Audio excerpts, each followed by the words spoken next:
Summoned Slaughterer. By Ido Masayoshi.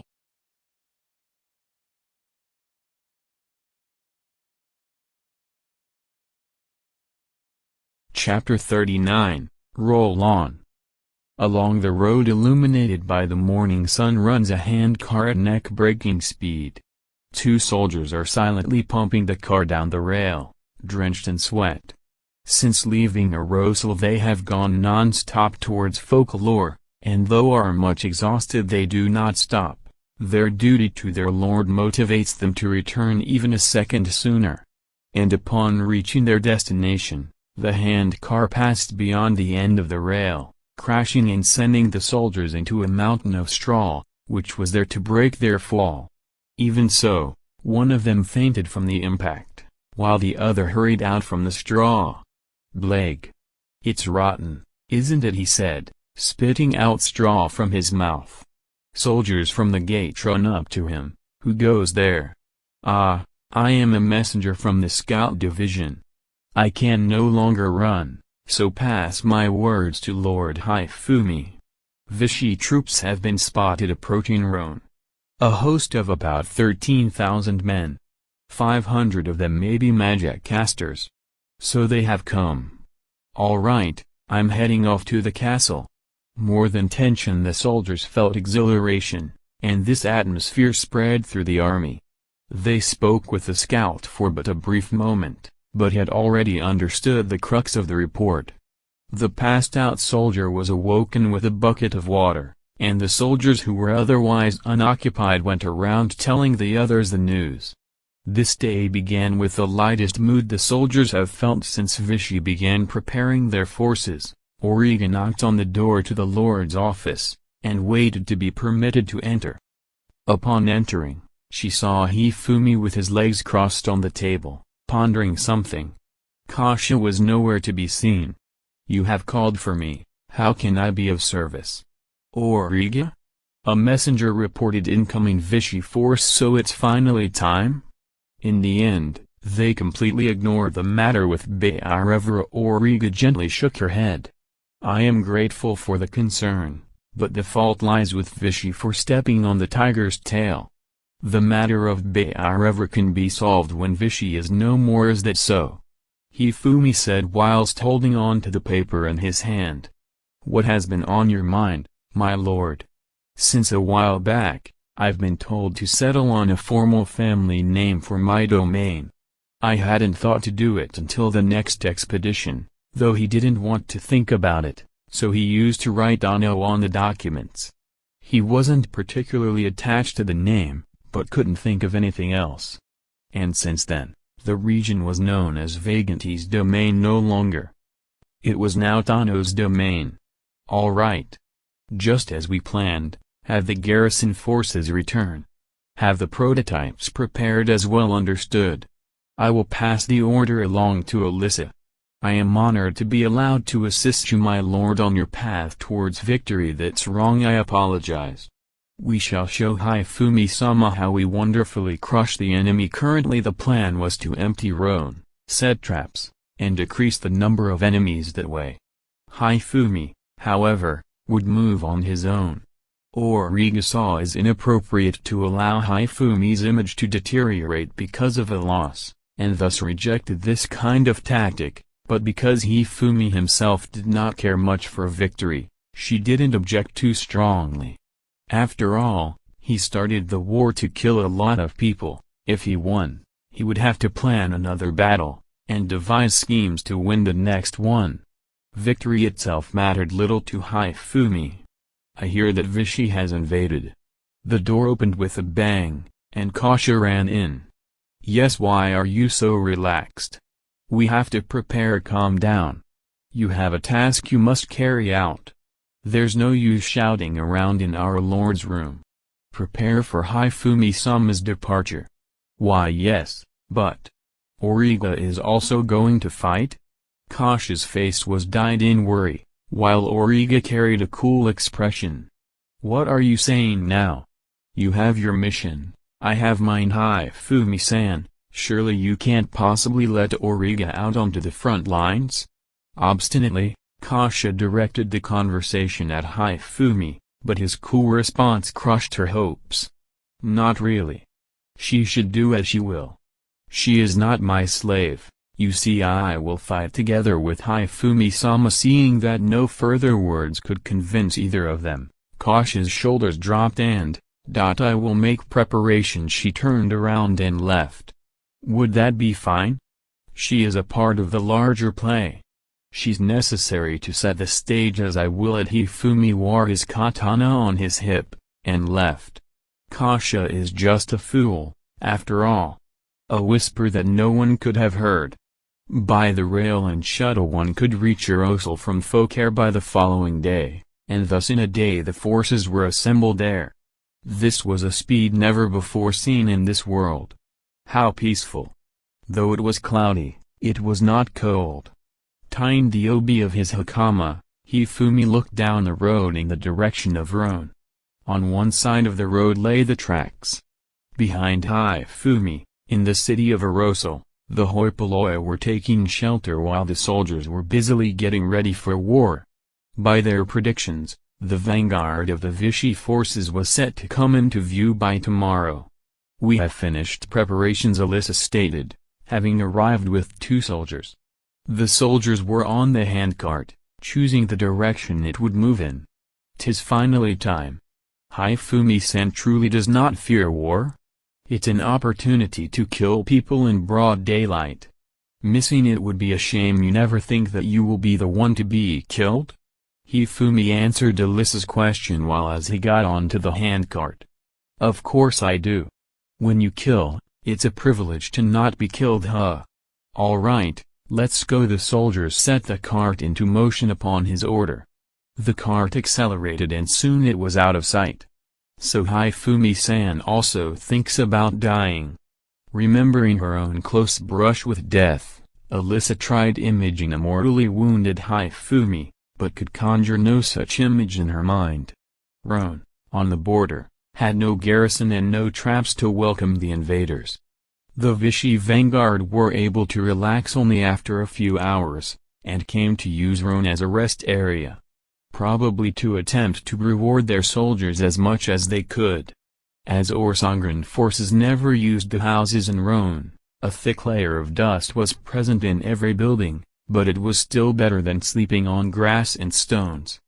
The most unfortunate of the Vichy forces were those who had to stand guard. And observing these boisterous soldiers who were partaking in a meal, was none other than Hifumi. Vichy soldiers were shabbily dressed, and outside of the captains and generals giving out orders, none looked like a part of the regular army. The way they moved showed an attempt at discipline but a complete lack of thereof as well, a truly shabby scene. Observing this horde and separating them into groups of hundreds and thousands, were the captains and the generals. These men came together and started bickering angrily. The eldest among them, a man with a dark mustache, was clearly in disagreement with the rest. He was demanding that they immediately attack Orsangren, while the others were demanding a break, leading to discontent and disagreement between them.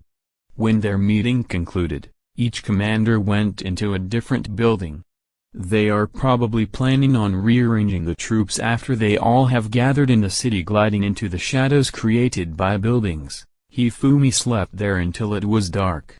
Upon hearing that Vichy troops were advancing, an individual took the fastest horse to Orsangren Castle. Pajo, as expected. Upon learning of the news, Imeraria called Pajo and ordered her dispatch reinforcements to Focalore, as they have previously schemed. When Pajo had left, Imeraria called in the Prime Minister. He, too, knew of her intentions. Imeraria-sama. Are you certain this is what you wish for? I have made up my mind. Pajo, too, is satisfied.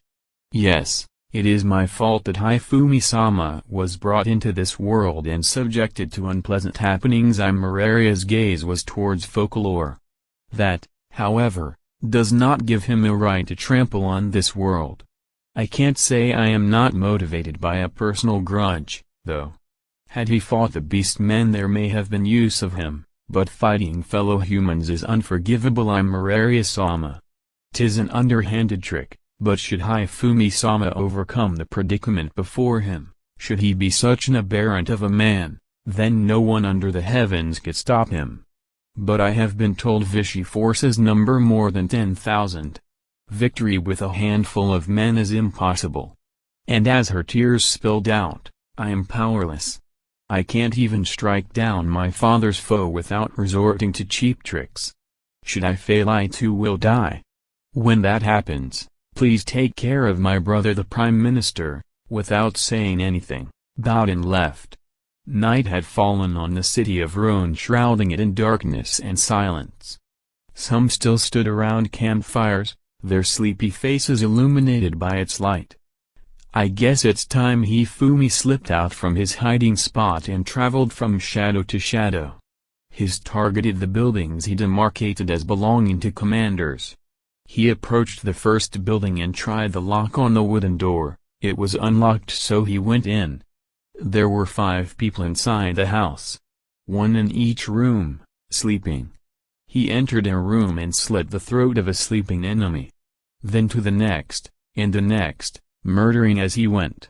Yup, next. Hifumi then moved to the next housing, dispatching of the men he remembered seeing that day and any who were in the house. Some were embracing the woman, so he skewered both of them. Wasn't there a movie with a similar plot? Hifumi was not a fan of horror, so he didn't remember the movie all too well. Picking methods that would dispose of his enemies quickly, Hifumi felt like he was being a kind person to them. But he did indeed pick methods like cutting the carotid artery, decapitating, stabbing in the heart, stabbing the brain, cutting a body in half. Methods were such that a sleeping person could not react. Within 2 hours he had planned to dispose of every commander.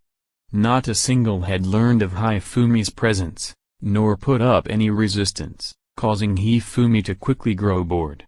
He desperately hoped that some would counterattack, but all disappointed. He also saw food, but found it boring to kill starving enemies, so decided not to tamper with it. At last he entered the building where the mustache commander was. The mustache geezer was soundly snoring in his room. After observing his sleeping face, Hifumi took out not his katana, but a quill and wrote. Boer, the man feared as the strictest general, awoke with the phrase in a wheezy bastard written on his forehead.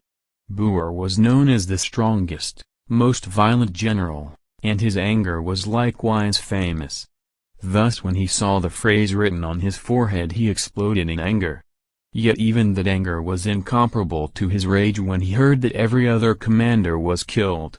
Such cowardly tricks! And why leave me alive?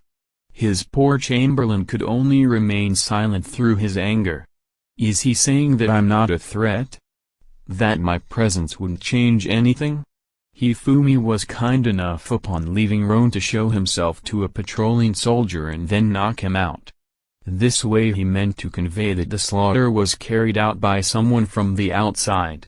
Boer, of course, figured that Orsangren must have done it. In his anger, Boer forced the soldiers to immediately prepare for a forced march toward Folklore. A few soldiers were so afraid of the sudden demise of their commanders that they fled. Boer berated these individuals, threatening them with the greatest of punishment, and failed to consider his troops when forcing the march. Orsangren bastards! I will reach your gates and end you. Just come before me. The soldiers, drowning in his constant litany of anger and hatred, were marching towards Folklore even more exhausted than they were yesterday.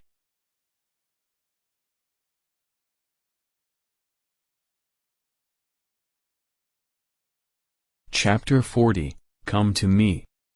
Before dawn Hifumi, who came back with the soldiers using the rail car from Rhone to Arosal, told Origa, who had been waiting for him, to advance at once as planned and fell asleep.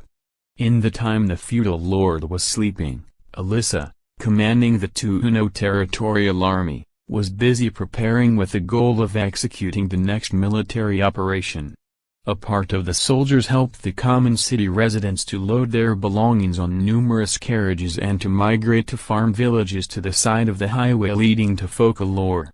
As the move was something Hifumi had ordered, Origa was deeply moved emotionally, Kasha was full of doubts, and Alyssa agreed without having heard the reason.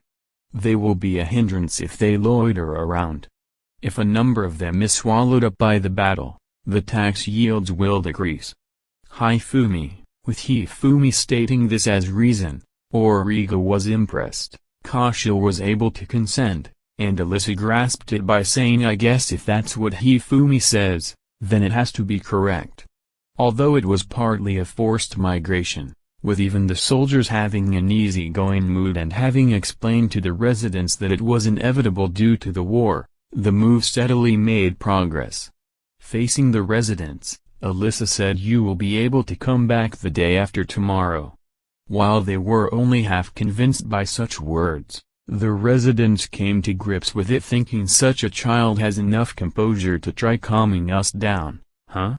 The portion of soldiers, who stayed up all night to prepare for the battle, were still within their dreams. The soldiers, continuing by taking shifts, lined up several vehicles on each of the 2 rail tracks and installed spear throwers on the rear wagon of the rail cars. The wagons before those were used to transport the reserve spears while at the same time acting as driving force. Do you understand the strategy?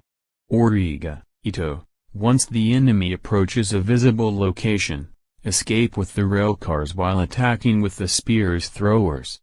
As much as possible ambush and snipe at the troublesome magic soldiers.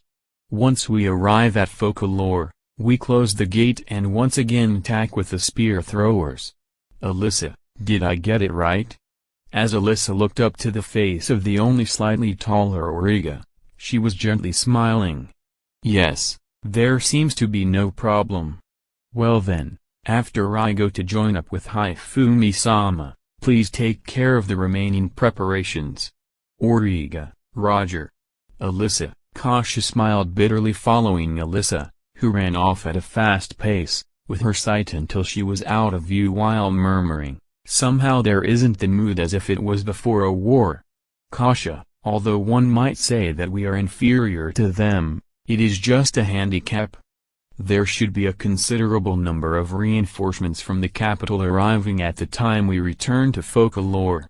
At last, the course of events will lead to nothing but the Vichy army withdrawing after having their numbers diminished.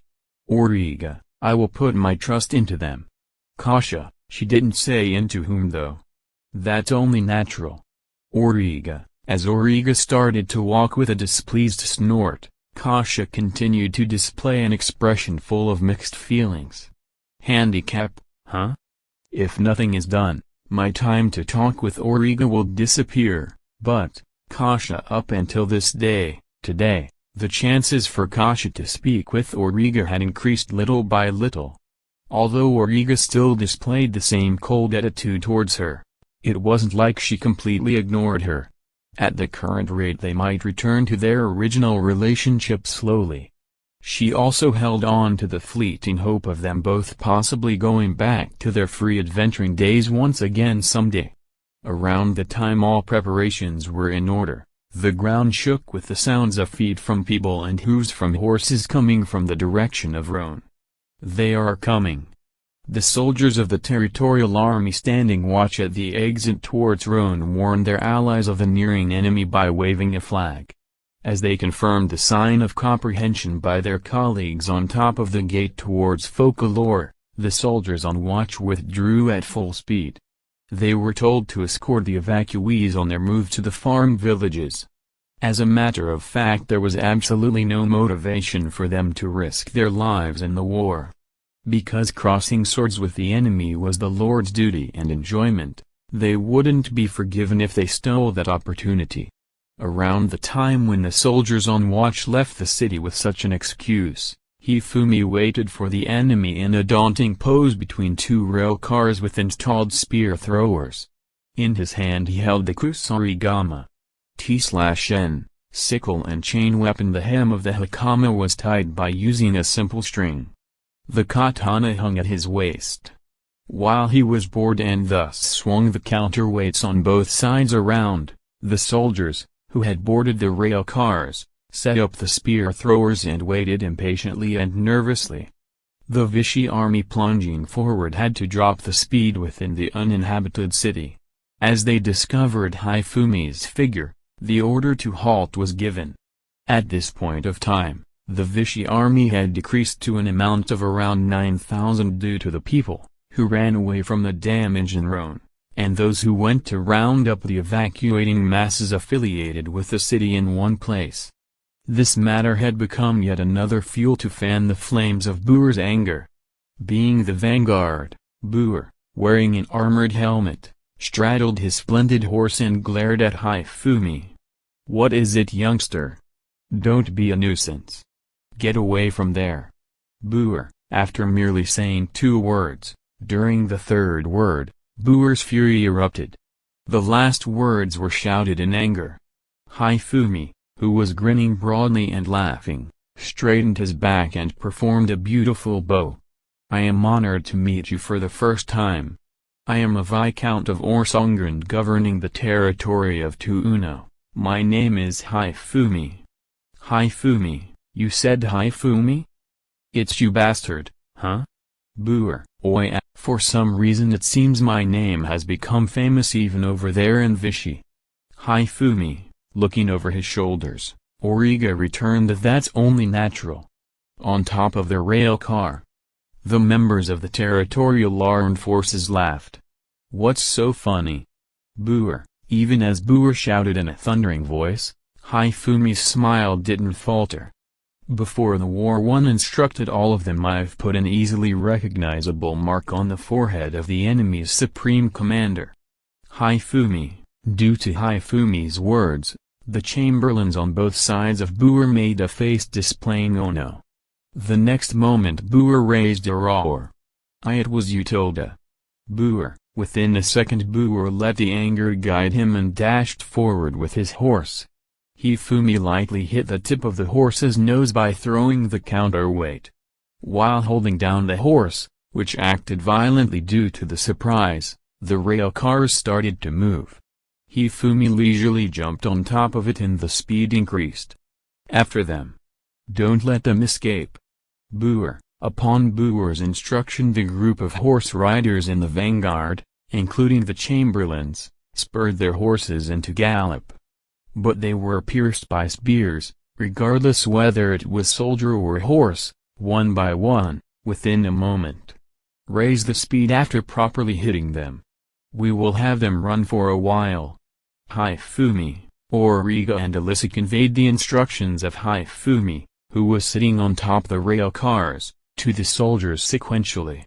Urged on by the voice of Buer telling those, who were stumbling, falling over or such, to avoid the fallen soldiers or even tread on them, but no matter what to chase them, Vichy soldiers frantically advanced forward.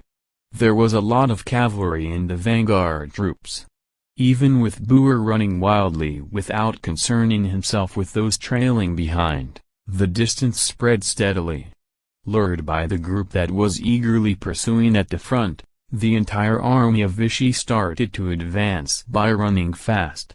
At the time the end of the line left the city of Arosal, they were assaulted by a large quantity of spears hurled at them from both sides of the highway. There was no one left to put the soldiers in order as the rear group fell into chaos due to the unforeseen surprise attack.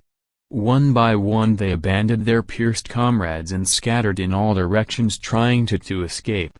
At the time the spear attacks, which concentrated their aim on the magic soldiers gathered in the last division, ceased, the magic soldiers were almost completely annihilated. In the end, of the Vichy army, around 2,000 cavalry went ahead, around 5,000 infantry alongside the archers chased after them while being separated and the survivors of the rear scurried home.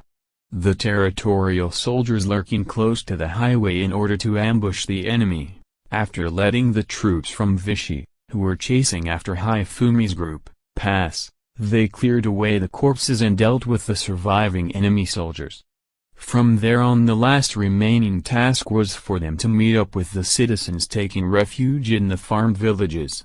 Who was the clumsy fellow who hurled the spear until the opposite side of here? 100 people were done in. I skewered 3 people or something like that all at once. In the faces of the soldiers, who were clearing away the corpses by using their hands while severely talking, there wasn't any fear of losing nor any tragic feeling about the war. Now that it's done, let's go to the village.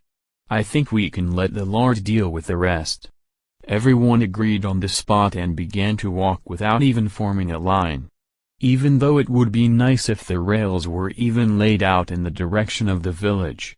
For them it was a feeling of the war having already ended.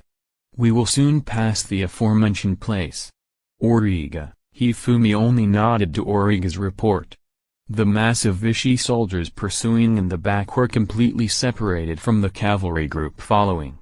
On top of the rail car, which was shaking and rattling, Hifumi was sitting cross-legged, having turned his back to the direction of movement, staring at them with a fleeting glance. "Wait. Fight me fair and square. I will kill you." Boer, besides Boer, who was chasing after them while shouting energetically on top of the horseback, the other Vichy forces didn't appear to have noticed what was awaiting them. Although the number of Vichy's cavalry had decreased fast due to the intermittent firing of spears, they deliberately didn't aim at Boer. Ascertaining the deployment of the enemy, Hifumi gave directions on the attacks. Then he noticed them passing through the scheduled location. Full speed ahead. Hifumi, Origa didn't miss Hifumi's brief instruction. "All members, go forward with full power."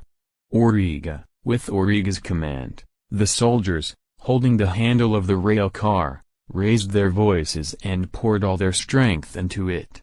Despite me being the military affairs director, Alyssa, this is because you didn't listen to Hifumi-sama's words. Origa, at the time the Vichy cavalry focused their eyes on the sped-up rail cars, it was one of the chamberlains galloping next to Boer, who fell for the first trap. The horse's forefeet tread through the ground of the highway. It was a small and shallow pitfall, but the horse, missing its footing, quickly fell over. In succession Vichy soldiers following tumbled and were stepped on.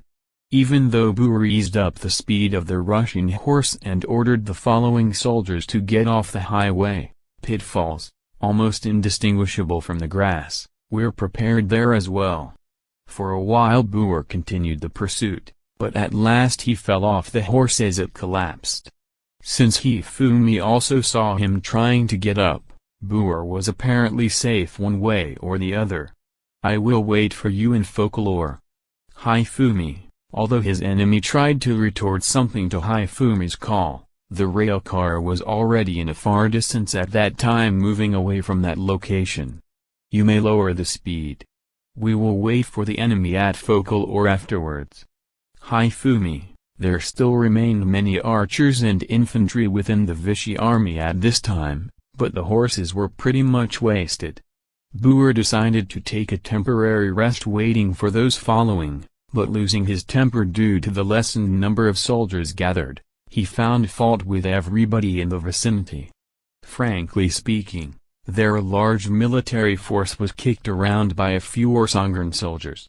He had expected to grandly march towards Folklore about now. After crossing the national border, Orsangren had arbitrarily established at Rhone, and advancing into this direction, just about everything was rubbing Boer's nerves the wrong way. Without fighting directly, it is just surprise attacks, traps and escaping. To what extent do you plan to make fun of me? Only that, youngster. I will definitely kill myself.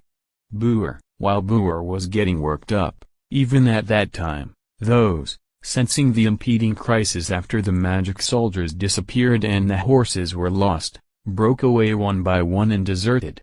Boer got even more enraged about this matter. As it was now, he would have to return to his country without earning any accomplishments. Generals, who escaped without being able to gather their allies and to decently fight without accidents, never reappeared on the public stage a second time. It wasn't unlikely for them to get stuck with spending the rest of their life in a defense unit in a remote farm village.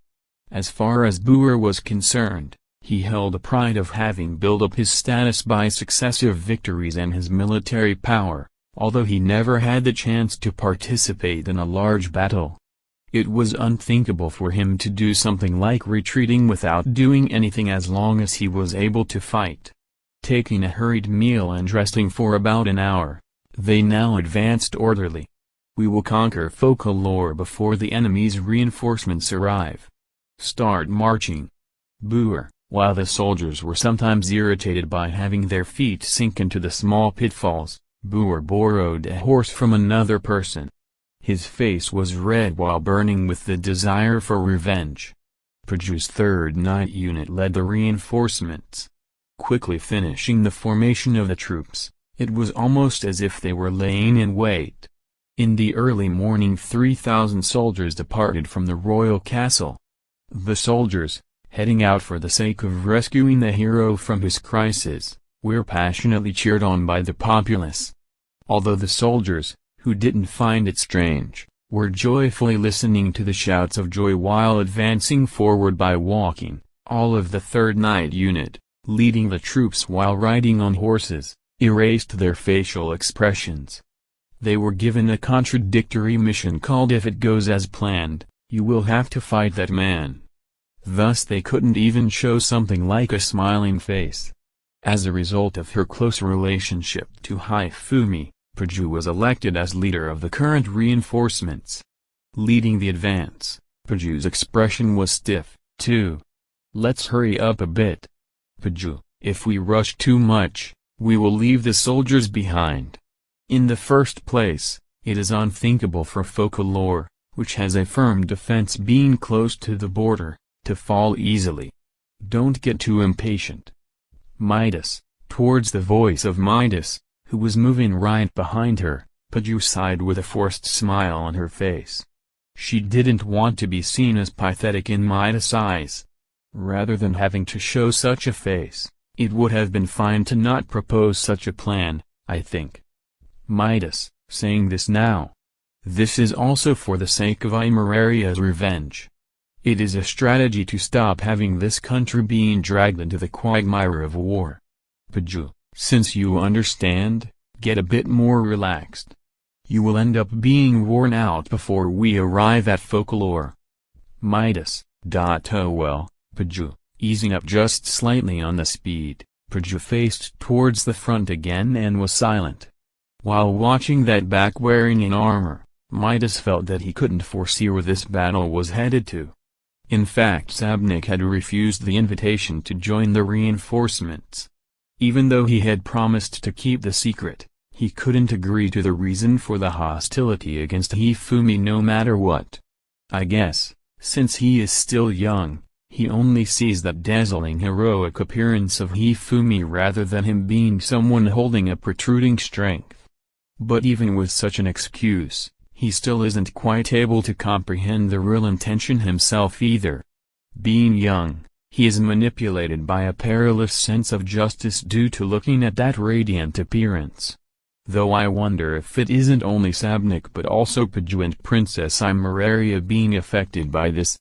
Although Hifumi certainly killed the king, it doesn't mean that it wasn't the king's fault either. He caused this country to go to war, but as a result he brought gains. To be honest, rather than anyone, it is certainly Sabnik, who made a calm and accurate judgment, I guess. Aren't we walking ahead into the direction of danger without being able to avert our eyes from such strong words called war and Kingslayer? I should have tried to talk a bit more with Sabnik. Midas. Personally, I don't hate Hifumi. But I also believe to understand his danger. In a state of murky hesitation, Midas headed towards the battlefield alongside the other knights. Hifumi was waiting at Folklore. Staring at the view of the drawn katana, his heart was leaping in anticipation.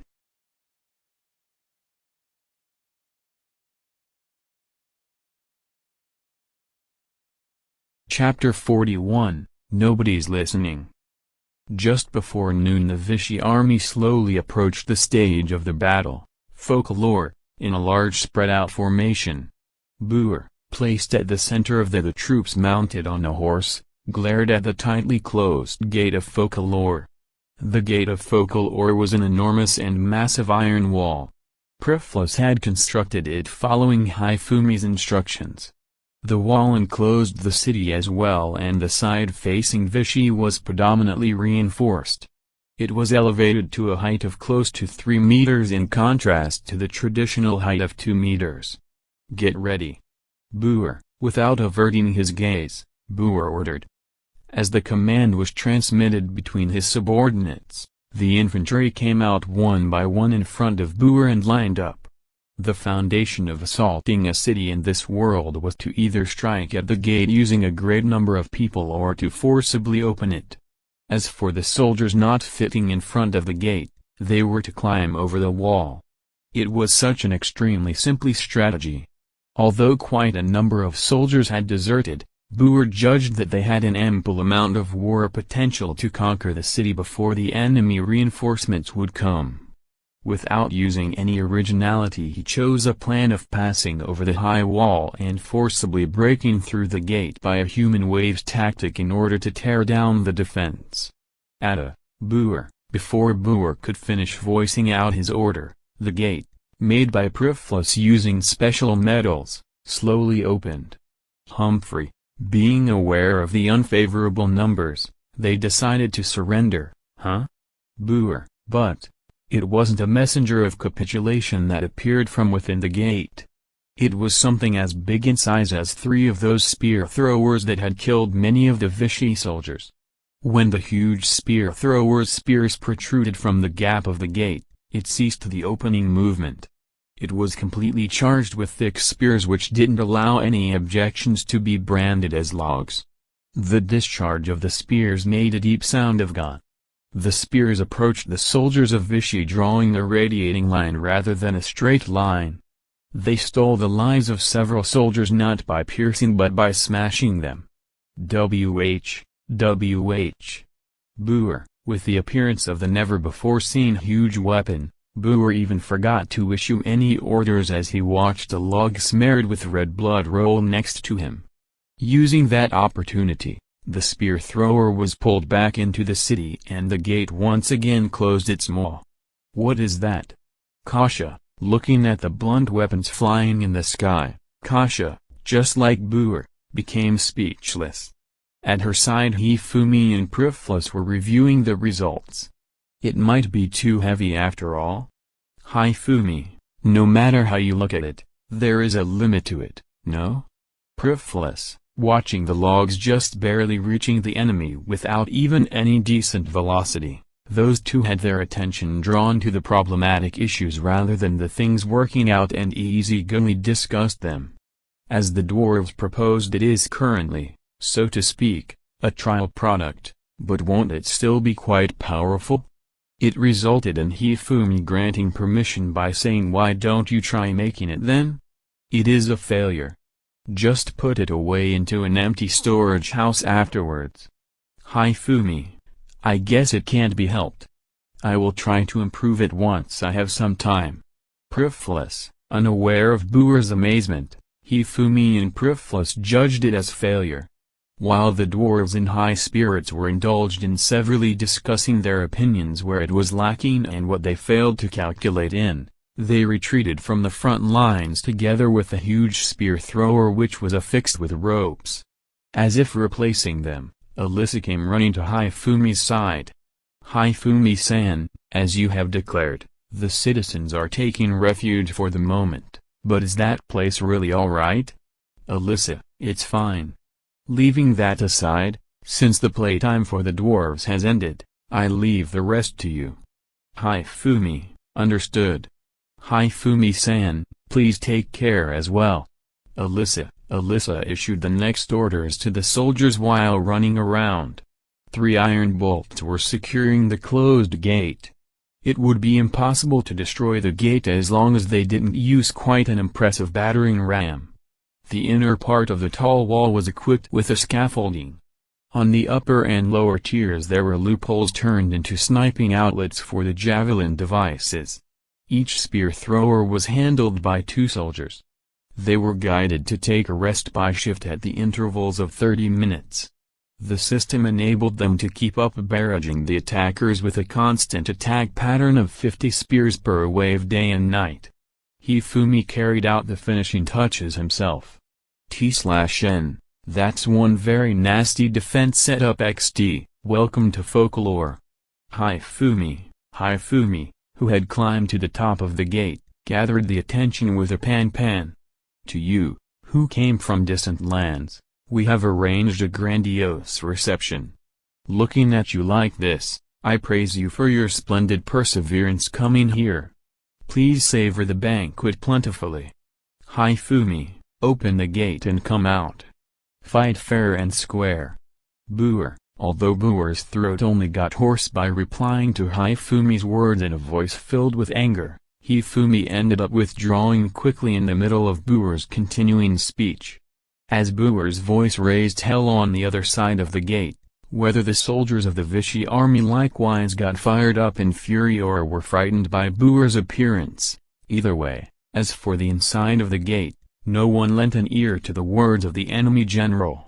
All of the soldiers of the Touno Territorial Army knew of the battlefields up until now and what would take place from here on.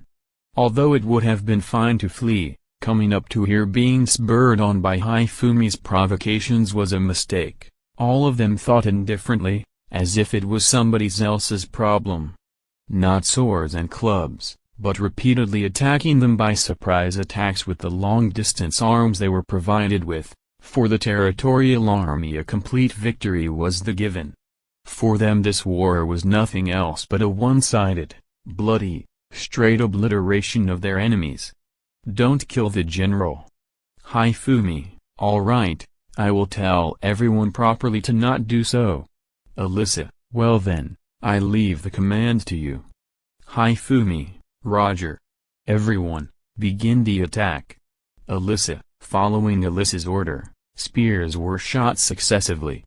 With the steady downpour of spears, the soldiers of the Vichy army were pierced and a mass of corpses was produced.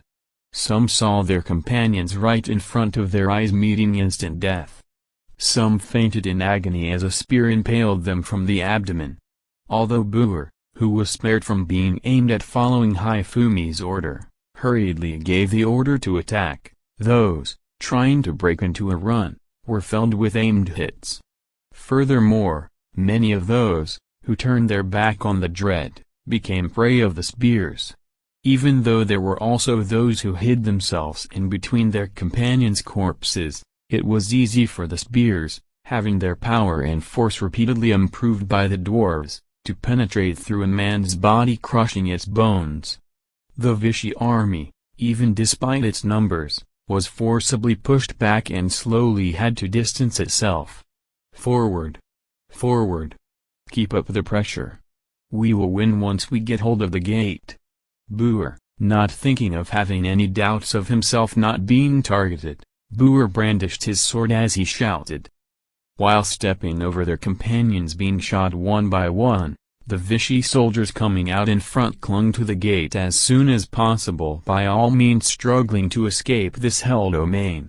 From the highway, scattered with corpses and severely wounded, the archers tried to provide cover with their arrows for the infantry, which departed before them.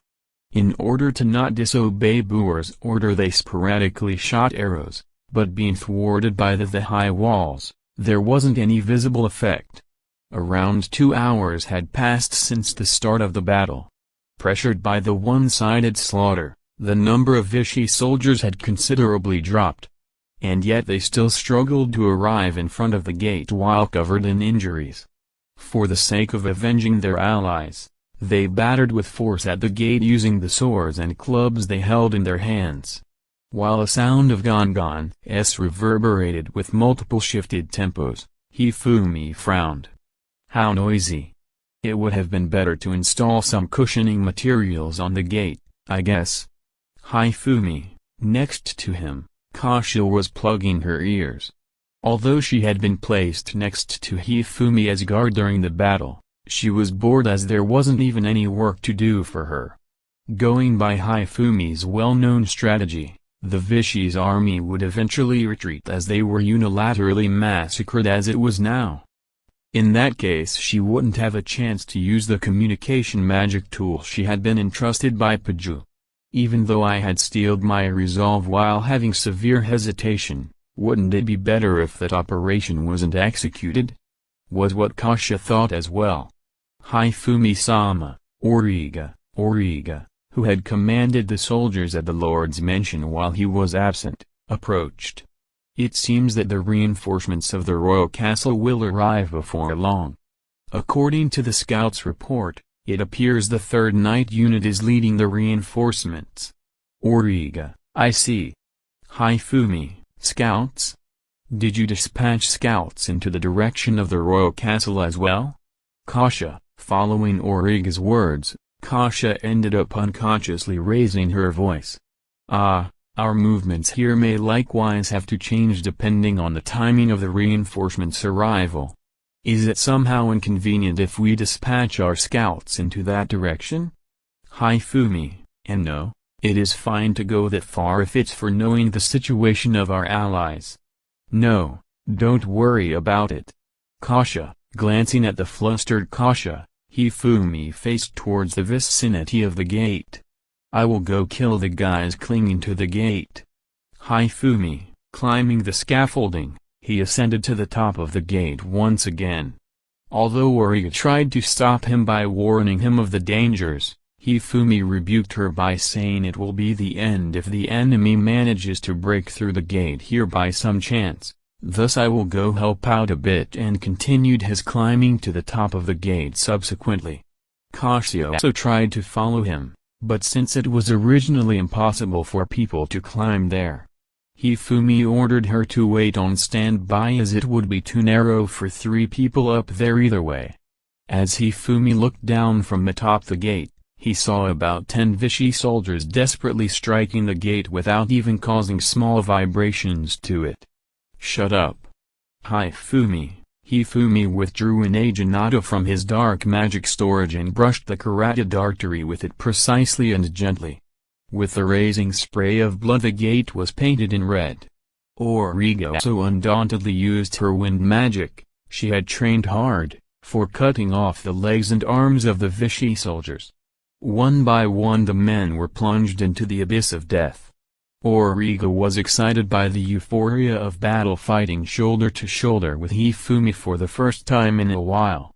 She released magic at the arrows, descending on a dangerous spot, from the Vichy forces. Having shortened the thoroughly repeated chants to the limit, the wind blades reaped the enemy's lives continuously in succession. For the first time it had become a genuine defensive battle. There was also the significance of appealing to Hifumi, who was standing right next to her. Being in ecstasy while slaughtering the Vichy soldiers below her, she saw an arrow following the course of certainly hitting her at the time she incidentally raised her face, but Origa didn't react in any way. In an instant, feeling as if time itself had slowed down, a shadow wedged itself into her field of vision, covering her body. When a dawn resounded, Origa was surprised by the muffled sound of an arrow hitting a human body, and her thoughts turned blank. T/N, author wrote, turned into the direction of day after tomorrow here, but I guess that makes no sense, so changed it at the time she fell down from the top of the gate. She came to her senses by the pain. Painful. Arrow? Who is? Origa. Something like who would have been able to protect her from the arrow flying at her at that timing. There wasn't even any necessity to think calmly about it. She couldn't settle down catching sight of that figure. Hifumi-sama. Origa. Having an arrow stuck in his shoulder, Hifumi had even further protected Origa from the fall. While breathing roughly he had collapsed on the city's ground drenched in sweat. Everyone then and there was surprised witnessing that sight. Of course, even Kasha wasn't an exception. Hifumi-san. Kasha-san, leave this place to me. Take Hifumi-san to the mansion for medical treatment. Since Origa-san has fallen down as well, go together to the mansion.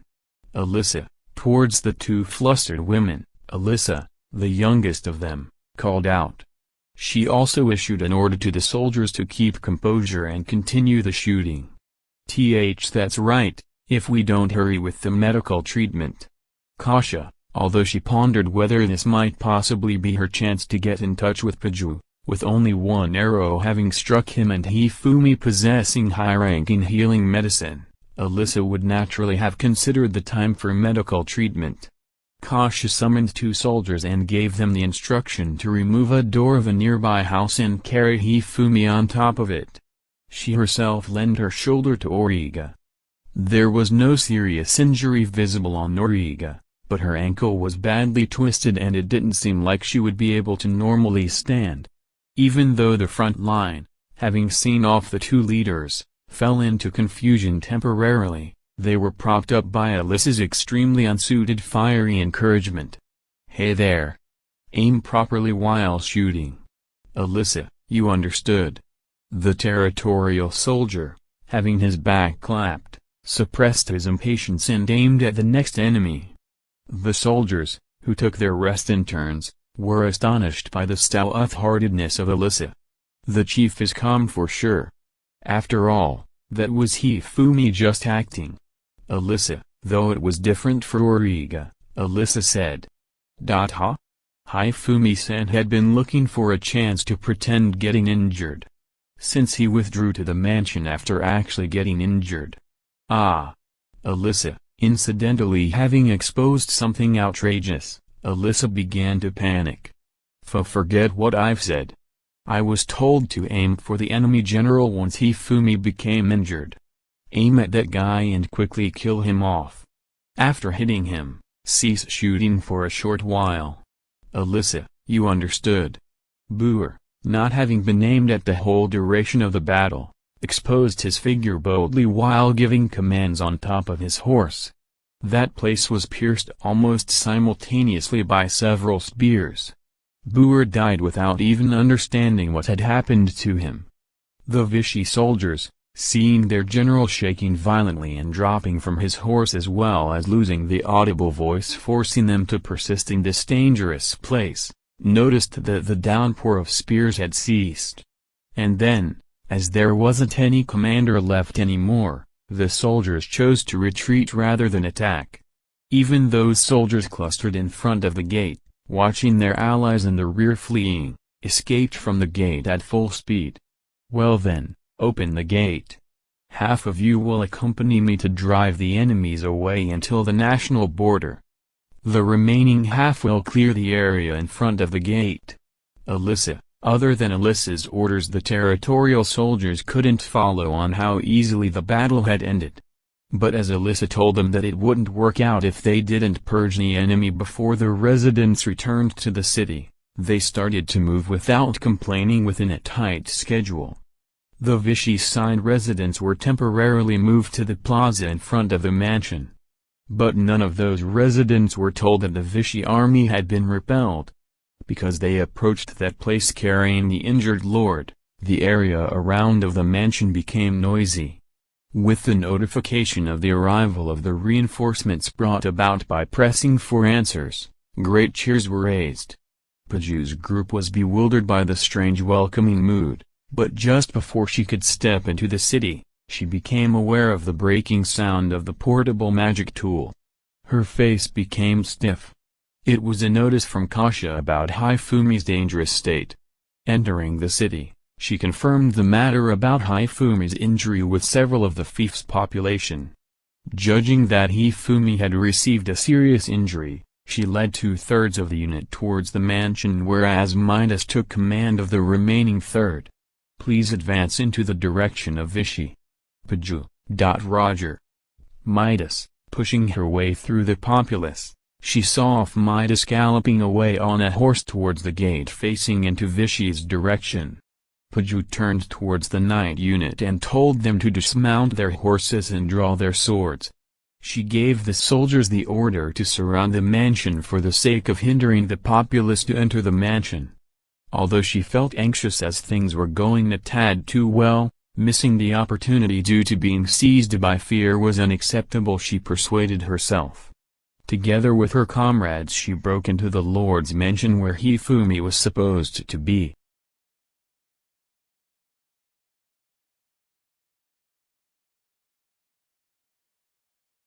Chapter 42, Liar. Seeing Hifumi being carried into the mansion, the lone civil official slave Kame raised his eyebrows for a mere instant.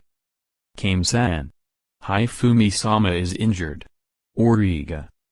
In contrast with the shaken-up Origa, Kame, maintaining his usual prudence without any change, shook his head.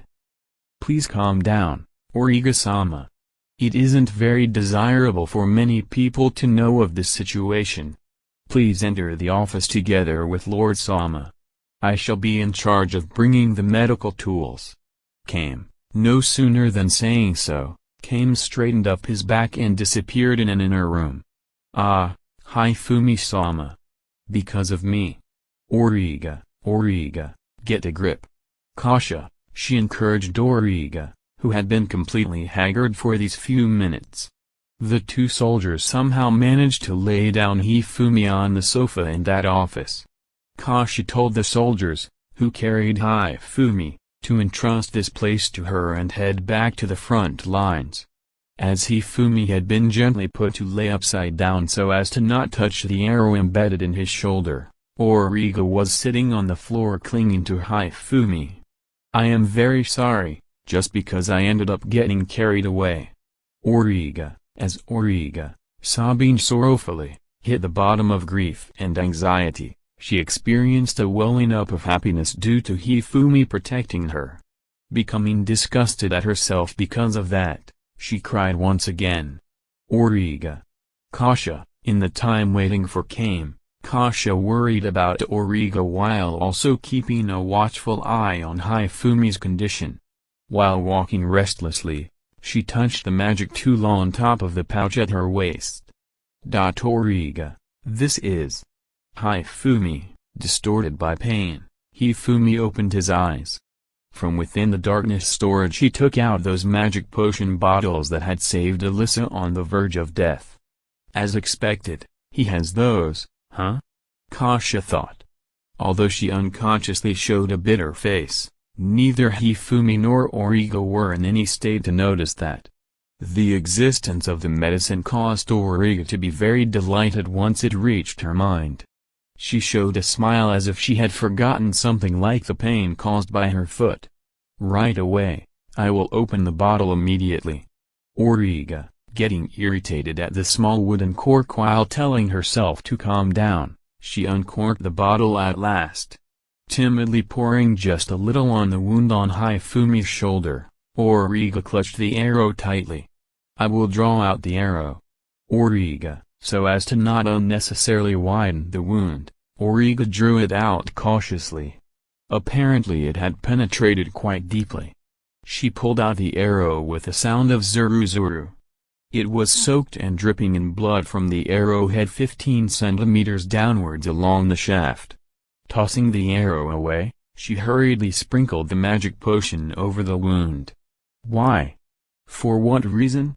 Origa, despite having already used up most of the bottle's contents, there wasn't any visible sign of the wound on Hifumi's shoulder being healed. Kasha.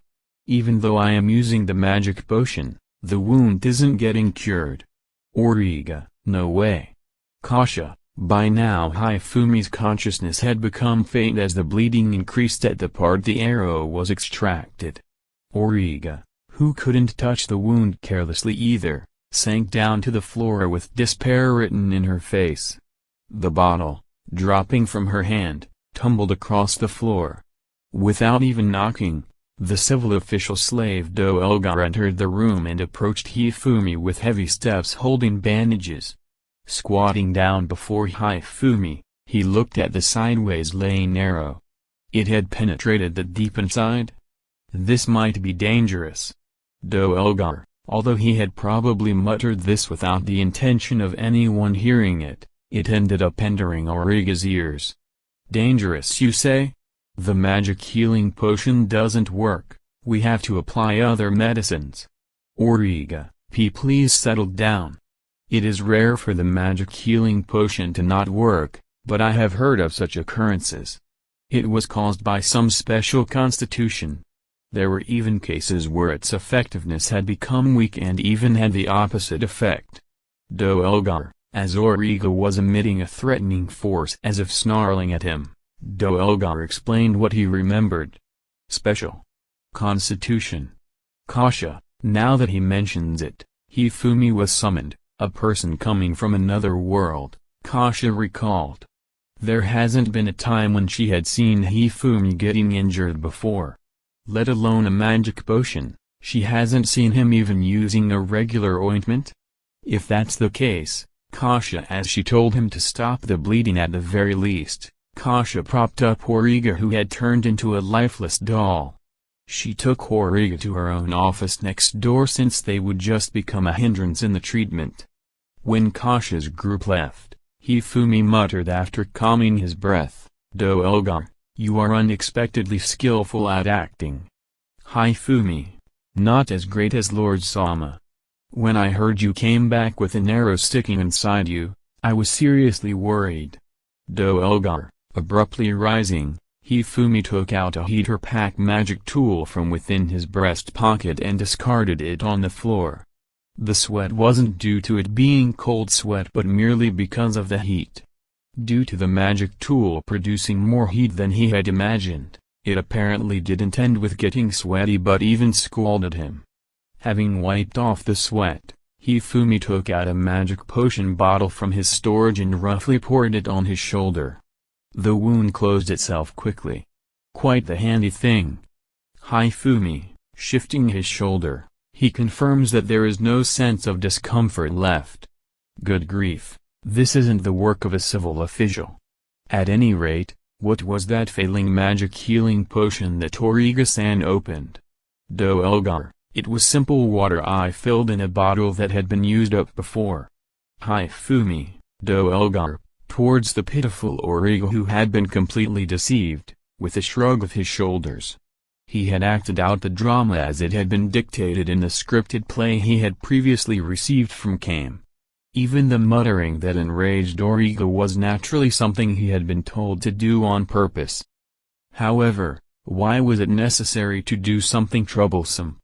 Do Elgar, it's an experiment to see whether people really rush without thinking just because things are in the middle of advancing smoothly, as often happens on the spur of the moment.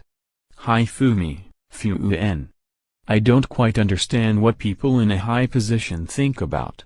Do Elgar, without any particular interest, Do Elgar gave a suiting answer while collecting the bottle and arrow that had fallen to the ground.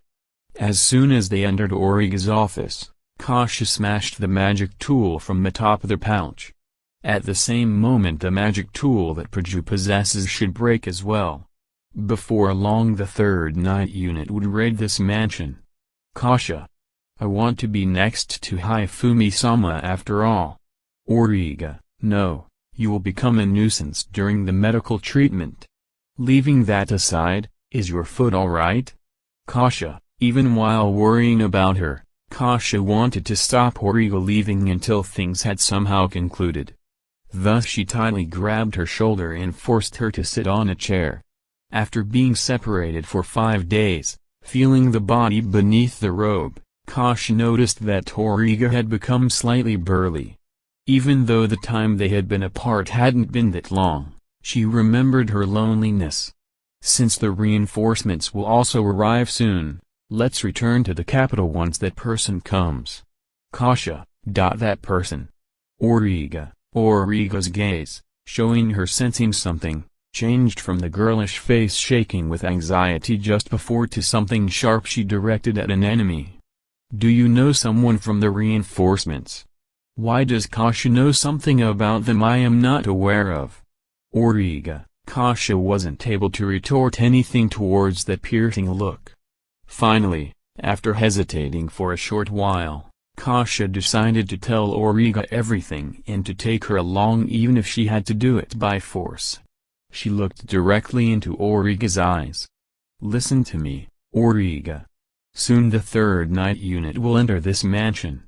And then, they. Kasha. They are aiming at Hifumi-sama. Origa. Once again Kasha was lost, staying only silent. I had been suspicious of you from the beginning.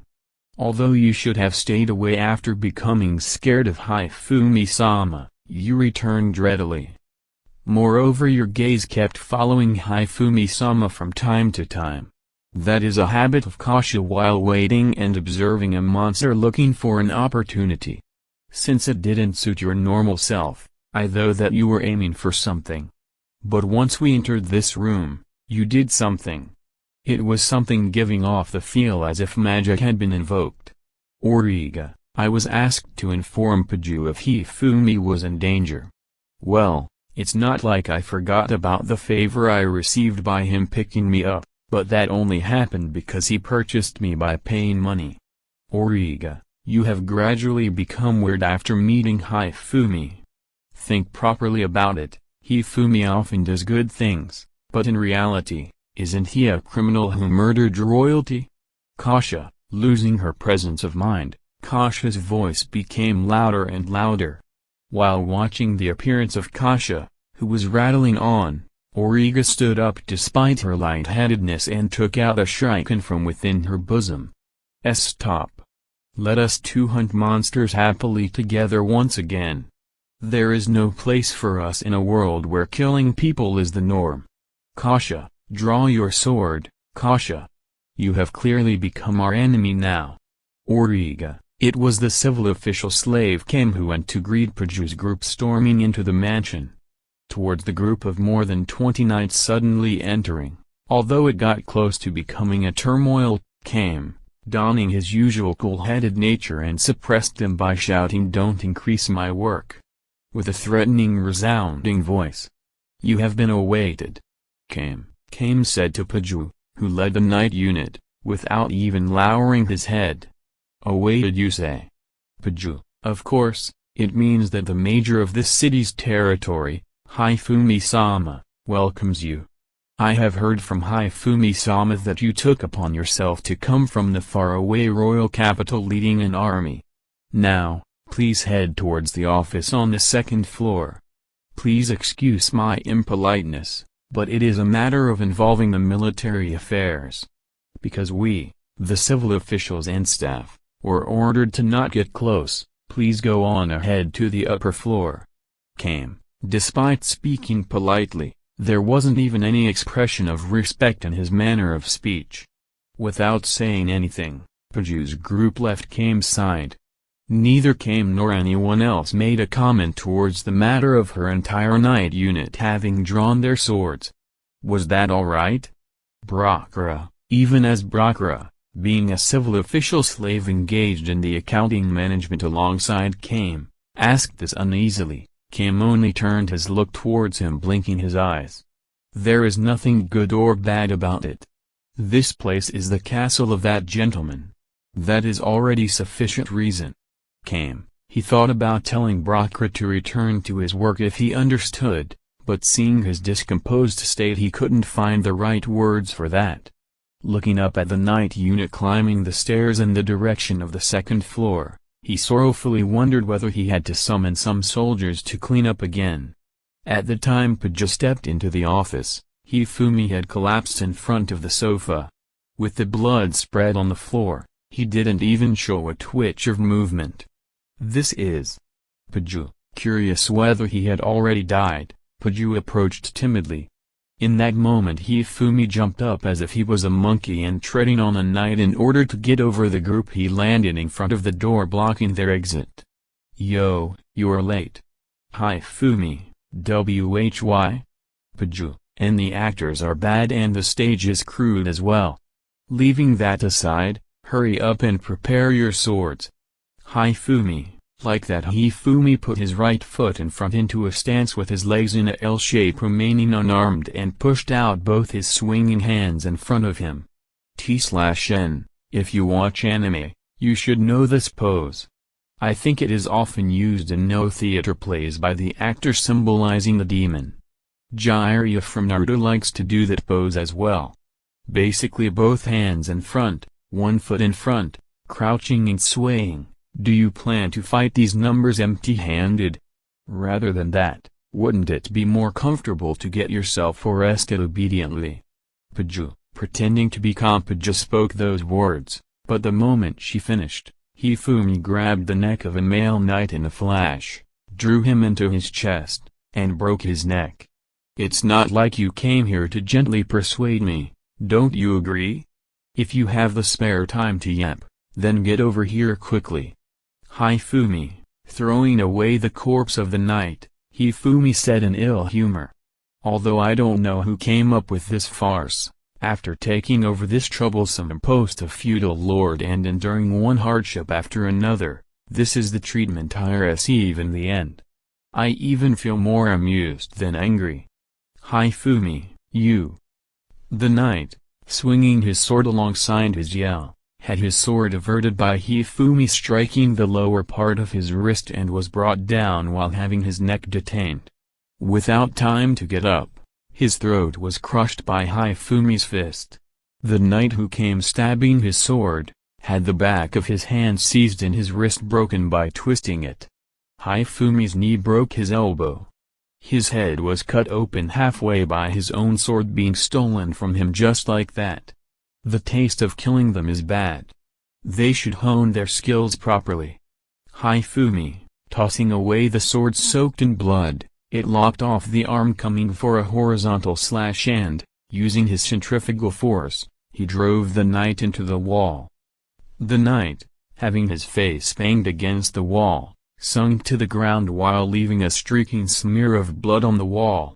Now he was assaulted with swords by 3 knights at the same time, but avoiding the sword's path easily while walking forward, he kicked the back of the knee of one knight and twisted the kneeling knight's neck.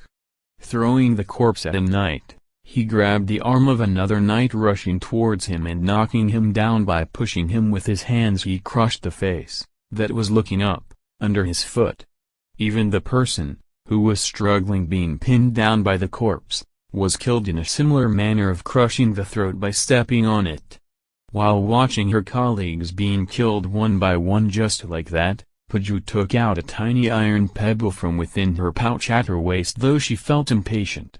It was the stone thrown to kill the guard at the night she met Hifumi for the first time. The second Hifumi was caught up in breaking the neck of the last knight, she threw the stone with all her might. Oh, Hifumi, thrusting out his opponent holding him by his neck, the stone embedded itself into his face. Although the knight screamed due to the abrupt pain, his heart soon stopped beating as Hifumi immediately tread on his back with force. You have a considerably good arm. But, the throwing motion has to be done even more casual. Otherwise it is too easily noticed. Hifumi, thanks for the lecturing, even though it's coming from a hoodlum. Anyway, I didn't expect you to deal with the knight unit as easily as this. Paju. Hifumi took out his katana and drew it towards Paju, who had once again set up her sword. I have received various favors from you. Therefore I will kill you instantly. Hifumi, I wonder whether it will be this simple. Paju, if it doesn't end quickly, that will be something enjoyable. Hifumi, the bright smile of Hifumi and his eyes filled with madness caused Paju to grind her molars. As Hifumi broke into her range lightly thrusting at her, Paju brushed off the katana from the side and cut at him in a flowing motion. Dodging the sword attack by retreating a half step, Hifumi once again stepped forward while aiming at the crown of her head. Paju jumped to the rear in a hurry. The downward swing of Hifumi's katana changed into a thrust and the katana's point approached her rapidly. Q. Paju. When Paju raised her face after avoiding the thrust by rolling over, there wasn't anyone in front of her eyes. Eh? Paju, she looked at the katana protruding from her breast. Even at the time of evasion you shouldn't take off your eyes off your opponent. Hifumi, ah, this is the place where I die. As Paju thought that, her feelings mysteriously calmed down. I'm Raria. Ma. Paju, being separated from the katana by slipping down the blade. Only a single line of tears could be seen on the face of the fallen Paju. Getting rid of the blood with a paper, Hifumi returned the katana into its scabbard while cracking his neck. She had splendid backbone to die staying still like that.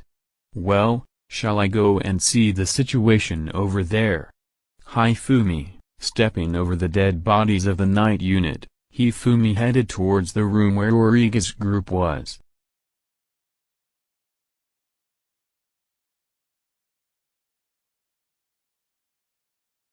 Chapter 43, When It's Over. The vicinity of the Folklore's Lord's mansion was crowded with the populace taking refuge from the front lines, the territorial soldiers, and staff members guiding them on top of the 3rd Night Unit who lead the soldiers of the reinforcements. The staff distributed meals to the populace and aided those with deteriorating health. Gradually the mood changed into it being something along the lines of a festival. Those with a strong business sense erected stalls before anyone noticed. The staff members only arranged the locations of the food stalls and let them freely do business afterwards. This ought to be a time of war, but what's with this situation? Midas, advancing on his horse while pushing his way through the masses, Midas' group finally left the jammed area. The populace seems to have been kept away from the gate where the battle occurred.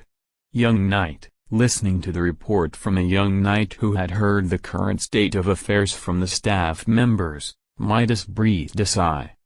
Did they carefully consider the circumstances of the populace?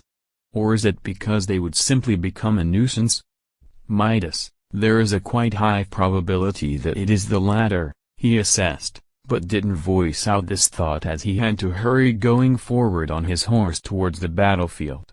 While also issuing instructions to all members to draw their swords, he scowled feeling a sense of discomfort. That's odd. Midas, what is? Young knight, don't you think it's strangely silent although they should be in combat? Rather, the noise coming from the direction of the Lord's mansion is a lot more boisterous. Midas, now that you mention it. The young knight agreed to Midas' remark. As they headed towards the actual scene, the horses advanced on the road that had at least a lesser amount of people traveling it. Before long they could see an imposing iron gate at the exit of the city, but the door was widely opened. Did they break through? However, the enemies are. Young knight, trying to hasten their approach, they could see the territorial soldiers chatting leisurely while disposing of the enemy's corpses. As they were calmly talking with each other, they chopped up the corpses with magic and halberds, gathered them and tossed them into a hole. Drenching them in oil, each pile was burned. Although the intense stench of the burning proteins was to such a degree that Midas had to pinch his nose, the territorial soldiers did it calmly, having nothing but a cloth wrapped around the lower part of their faces. Because they observed the relaxed state of the territorial soldiers in front of the mountain of dead bodies, all of the 3rd Night Unit following from behind looked at them. All of them uniformly turned blue and some amongst them, not being able to bear the sight, even broke down vomiting. Midas considered it to be pathetic, but it appears that the soldiers and knights from the capital can't overturn the difference in actual combat experience of the Touno territorial soldiers anymore. When surveying the area, Midas saw a single woman, he felt having seen somewhere before, issuing orders to the soldiers. As Midas dismounted from his horse and withdrew his hand from his sword, she apparently noticed him as well. I am Midas of the 3rd Night Unit. We were dispatched as reinforcements, but… Midas, I am the civil official slave called Nuker in charge of matters related to military affairs of the Touno territory. Welcome, I am glad that you have come to assist us. Nuker, as Nuker responded with a bright smile, Midas recalled her to be included in Hifumi's group of civil official slaves. He happened to catch sight of her at the time various things were taught to her by Hifumi at the royal castle. I'd like you to inform me about the state of affairs. Midas, The Vichy general is dead. Right about now the remnants of the defeated army are fleeing from the chasing group led by the Director of Military Affairs. Mukher, the battle at Folklore has ended. All that was now left was simply hunting the remnants of the Vichy army. Where is the enemy's general? Midas, who knows? I heard he was in some hole. About now he should have been cremated within one of them. Mukher, Midas groaned while curbing the area between his eyebrows. Just like Hifumi, it seems that they, the Touno territorial soldiers and the civil official slaves, don't care about who and what rank the enemy has in the least. Dispose of them since they are dead and then be done with it. By the way, Mukher smiled brightly at Midas, who was greatly troubled with the situation. Since it's about time to finish soon, shouldn't you rather head towards the mansion? Mukher, finish soon? What matter is? Midas, Hifumi-sama's disgusting play, that is. Mukher, Midas' thoughts froze for an instant. Without saying anything in return, he jumped on top of his horse and rushed towards the Lord's mansion. Preparing the shuriken, Auriga entrusted her back to the wall, enduring the pain in her foot. Kasha, I won't forgive you. Auriga, calm down. The night unit has already broken into the mansion. Now that this has happened, Hifumi is already. Kasha, just as she started to talk, Auriga threw her four-sided shuriken, tearing Kasha's shoulder. Due to her avoiding on the spur of the moment, the wound was shallow. Auriga, why? Kasha, I won't bear it anymore. All the more if a night unit had come. I must got to Hifumi-sama's side. Auriga, as Auriga prepared the next shuriken, Kasha, giving up, grasped the sword's grip, withdrew it from its scabbard and took her stance. I will suppress you with sheer strength. Kasha, give your best trying to do so. I will show you that I am not such a weak woman as you are. Auriga, Kasha closed the distance bit by bit. Auriga, having her back against the wall as she couldn't use her foot, had no other choice but move horizontally along the wall by slithering. Taking care to not cause injuries as much as possible, Kasha wavered which spot she should attack. Without even having your wand, there is no way for you to defeat me. Kasha, underestimating the abilities of your opponent like that is a bad habit of yours. Shouldn't I have warned you many times to not do so? Auriga, firing off the second shuriken, she aimed at Kasha's feet. Kasha jumped to the side while wielding the sword in order to avert the trajectory of the shuriken. In reverse she charged and hit Auriga's flank. Q. Auriga had planned to elude the attack by falling down, but her body didn't move as she thought it would. She wasn't able to kill the force completely. She collapsed lying upside down, and as Auriga was breathing roughly, Kasha lowered her sword. With this you understand, right? Let's go together. I don't want to do such detestable thing like seriously fighting with Auriga. Kasha, Auriga heavily rotated, turning her position facing upwards, and silently held out her right hand towards Kasha. I am glad. Well then, after this, together. Kasha, a sound like grass being cut reverberated. Kasha's flank has been gouged open by a wind blade. An amount of blood, which would overrun a glass, dropped on the floor. Ha? Kasha, because she doesn't quite understand the visible condition of her own body, Kasha falls to her knees due to the sudden blood loss. Spilling even more blood this way. Although you don't even have your wand, why? Kasha, looking at Auriga with hazy eyes, she saw that the area of the robe around her arms was torn. Around the naked slender forearm leather belt with a fixed knife was coiled. Following Hifumi's suggestion, I prepared a hidden knife copying the magician's variant. Giving your magician opponent the time to cast a spell was naive. Auriga, as they finished talking, both, Auriga and Kasha, had collapsed on the floor. At the point in time Hifumi stepped into the room, entering it, Kasha was at death's door. For the time being with this Hifumi poured a magic potion, with the bottle making a glug-glug sound, on Origa in order to wake her up. Seeing the unhurt Hifumi in front of her eyes, she misunderstood herself to have died. But, once she looked closely, she could see Kasha lying in a pool of blood. Hifumi-san? Origa, ooh, you finally woke up. Hifumi, I am glad you're healthy. Alright, Kasha has called a night unit to this mansion. Origa, getting up as if she were a spring, Origa kept on talking while clinging to Hifumi. But Hifumi quickly tore her off, causing her to fall on the floor. Calm down, moron. I got rid of the entire attacking night unit. Currently Do Elgong's group is cleaning up the mess. Hifumi, with a "that's great," Origa was relieved, spilling large drops of tears. As Origa was sobbing, Kasha, slipping into the abyss of death, murmured with her consciousness being vacant, "Hifumi-san. Ah, Kaju-san has."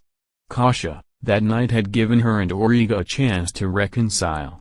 Realizing that she had failed and died, Kasha didn't give a damn about everything and anything anymore. Kasha, apologize to Hifumi now. It isn't too late yet. Origa, looking at Hifumi and Kasha alternately, Origa said so in her former gentle voice. That caused Kasha to become unbearably sad.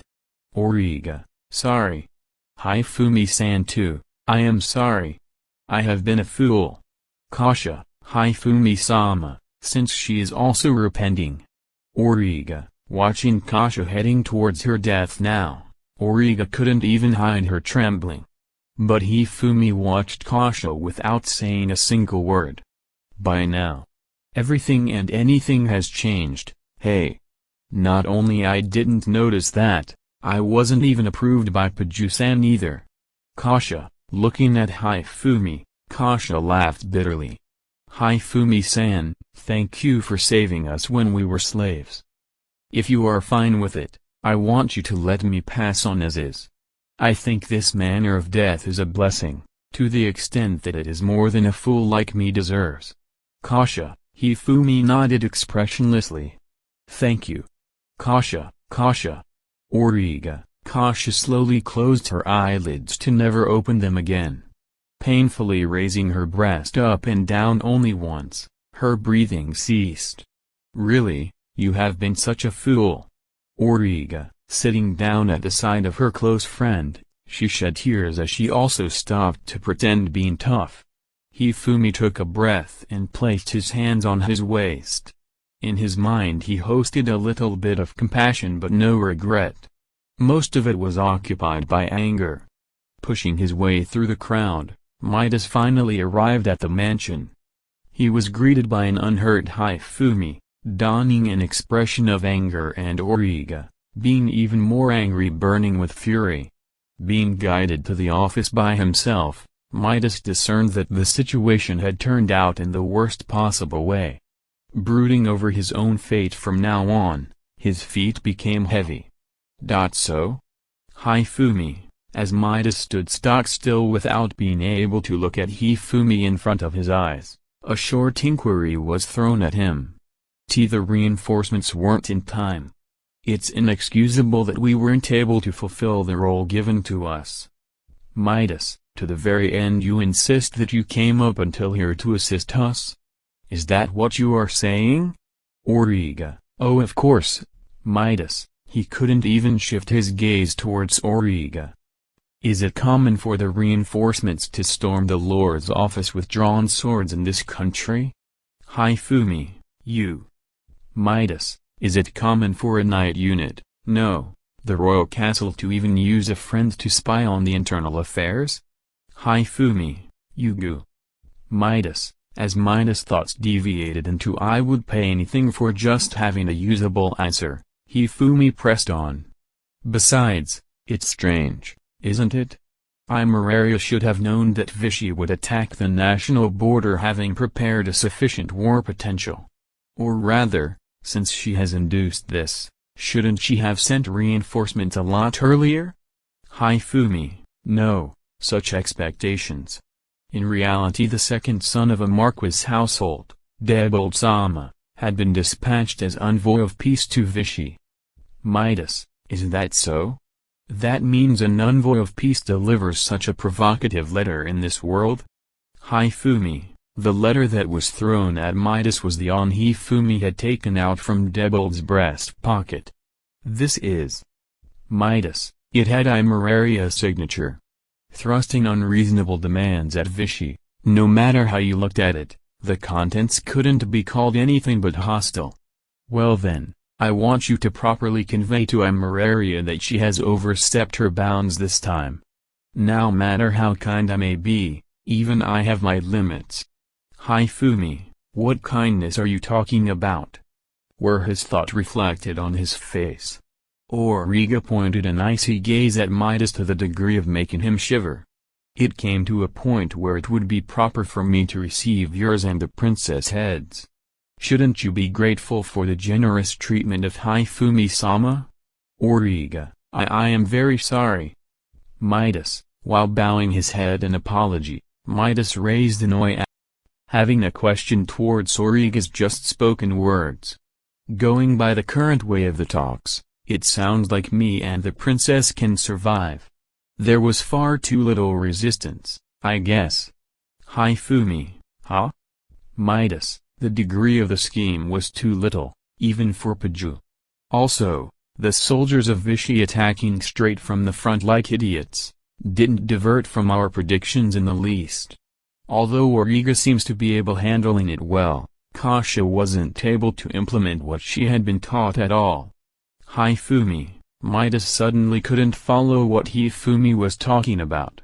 Due to the long history of wars in my country and world, there are many substantial studies repeatedly refining the art of efficiently killing your enemies, such as those heavily armored, those riding a horse, those being separated from their allies and those being swift, no matter the circumstances. As a result of that, many created military strategies and weapons vanished, making it literally a struggle to survive for those.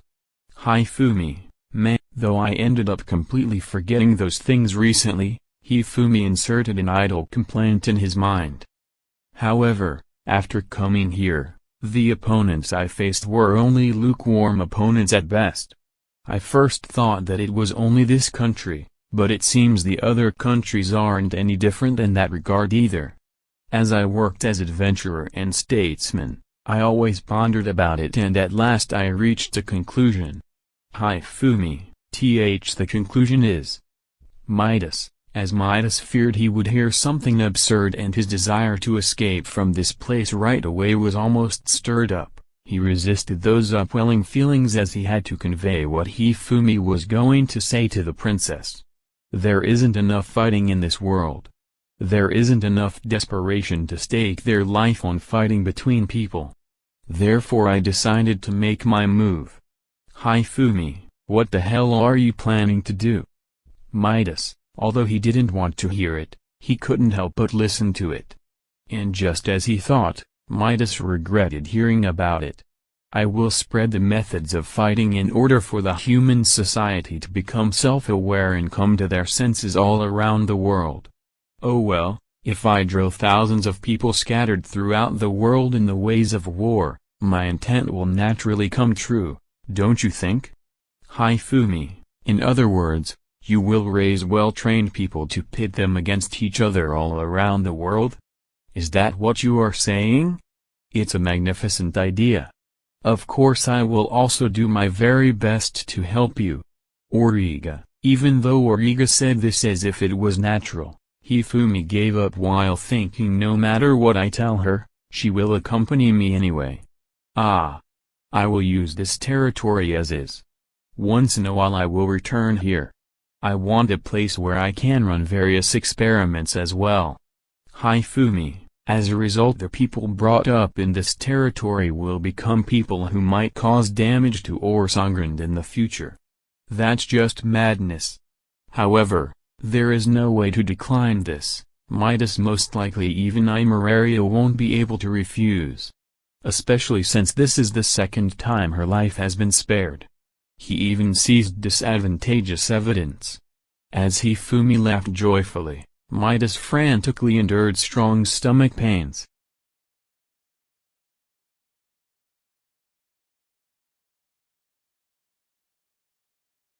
Chapter 44, Points of Authority.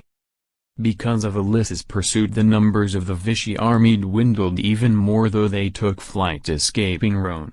The offensive lasted for a few days and the activity of the border security in Rhone was arranged to resume. All was explained to the citizens of Arosal and the tidying up began. Alyssa returned to Arosal wearing a tired facial expression. Sleepy, Alyssa, yes, thanks for your hard work. Sleep well. Auriga, having received the report from Alyssa, Auriga saw her off unsteadily returning to her own room within the building of the Lord. Auriga herself had to commit herself to such things as returning the temporarily refuging citizens back to their own homes and giving orders to the soldiers left behind to clean up the city. Having her injury completely healed by the magic potion, she acted more vigorously than before. And now she is handling her own and Hifumi's share of travel preparations. In the briefing session with Midas, Midas had no other choice but to accept the one-sided instructions in regards to the report contents from Hifumi. The result was a report stating Paju and the other knights of the 3rd Knight Unit, which Hifumi had been killed in action in the battle with Vichy. Because it would cause a huge loss of face for the royalty, if the truth of Imeraria giving the order to assassinate another noble were to be spread, Midas gladly accepted that kind of conclusion as it was far more amicable than he had imagined it to be. Although it was wrong towards Paju, there was no better solution without this whole situation having a dramatic impact on the princess. But Midas' tension recurred once he heard Hifumi's words after this topic was settled.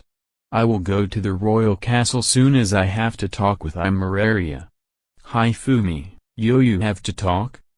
Midas, no matter how you look at it, I am a noble of Orsongrand, so it is necessary to return triumphantly and give a report of the victory, I think.